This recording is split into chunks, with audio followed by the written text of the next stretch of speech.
Olá, bom dia, eu sou o irmão Raiz. Eu estou aqui nessa manhã para fazer novamente um vídeo para você. Estou juntamente com a irmã da minha esposa, e Jesus Cristo falou em Mateus capítulo 18, no versículo 20: onde estiverem dois ou três reunidos no meu nome, aí estou eu no meio dele. O tema dessa mensagem é esse: nós temos que se arrepender dos pecados que nós estiver cometido, que seja de morte eterna. Então, para você que não sabia, fique sabendo, há pecados que o ser humano comete que é de morte eterna.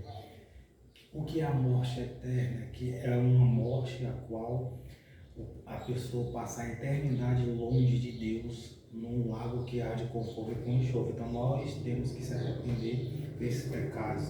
Então eu quero mostrar para você em Mateus capítulo 4, no versículo 12.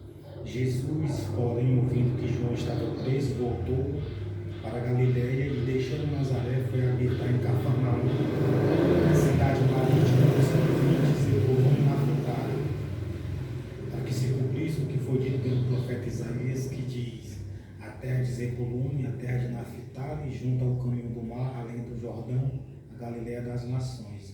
O povo que estava assentado em trevas viu uma grande luz, e os que estavam assentados na região e sombra da morte, a luz raiou. Quer dizer que aquele povo, eles estavam sentados na luz, estavam sentados em trevas e estavam sentados na região de sombra da morte. Então a luz raiou. Quem foi essa luz? Jesus Cristo. Quando Jesus chegou, a luz raiou. A pregação, a salvação, o esclarecimento, a direção do que o ser humano tinha que fazer para conseguir a salvação, a vida eterna. Então, o entendimento, a clareza da palavra, da vontade de Deus para a vida deles. Então, o que aconteceu? Eles viram a luz de Jesus, a palavra. O salmista falou no Salmo 119, versículo 5: lâmpada para nossos pés e a tua palavra e luz para o nosso caminho. Quando aquele povo ouviu a pregação de Jesus e a palavra de Jesus Cristo, o que foi que aconteceu? A luz raiou, né? Viu uma grande luz, o entendimento da palavra. E Jesus falou no versículo 17.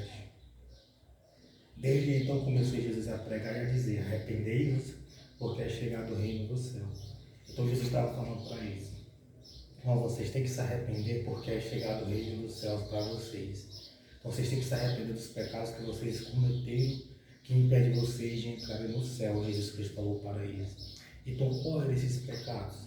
Esses pecados eram pecados que era sobre pecados que feria a Deus, ao ser humano, ao próximo, né? Que feria o próximo, que feria a criatura de Deus. Eles tinham cometido adultérios, eles estavam mentindo, dando falso testemunho, eles estavam matando e consentindo por mortes.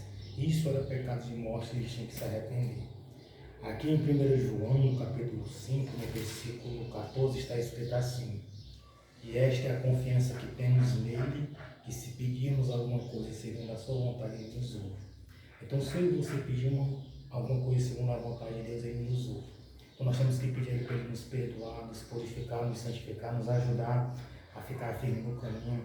Nós temos que pedir a ele para ele nos ajudar ao arrependimento ser produzido, né, para nós dar fruto de arrependimento. Se eu me ajuda a dar fruto de arrependimento sobre aquilo que eu cometi, o que eu já cometi no passado. Então você tem que fazer essa oração. No versículo 15: e se sabemos que nos ouvem tudo o que pedimos, sabemos que alcançaremos as petições que lhe fizemos. Se alguém vir seu irmão cometer pecado que não é para a morte, orará e Deus dará a vida àqueles que não pecarem para a morte. Então há pecados que não é para a morte, entendeu? Há pecados que o ser humano comete que não é para a morte, mas há pecados que é para a morte. Morte eterna. Há pecado para a morte e por esse não é digno que ore.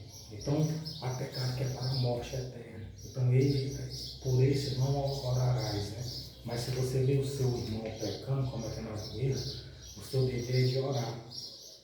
Orar para que Deus dê a vida, para que Deus dê ali a cura, a libertação, a transformação na vida do seu irmão, da pessoa que você estiver vendo ali cometendo algum erro, alguma falha. Então Deus abençoe você. Ó, se alguém vir seu irmão cometendo pecado que não é para a morte, orarás e Deus dará a ele a vida daqueles que não pecarem para a morte. Então, há pecado, uma mentira é pecado para a morte eterna, adultério, matar, roubar, furtar, dizer falso testemunho, não amar o próximo é pecado para a morte eterna. Então, nós temos que se arrepender desses pecados. Nós não temos que cometer, na verdade, porque dentro desses pecados eu não estou, né, graças a Deus, sem me vangloriar cometendo. Então, nós não temos que cometer esse pecado. Então, Deus abençoe você e sua família. Em nome de Jesus Cristo.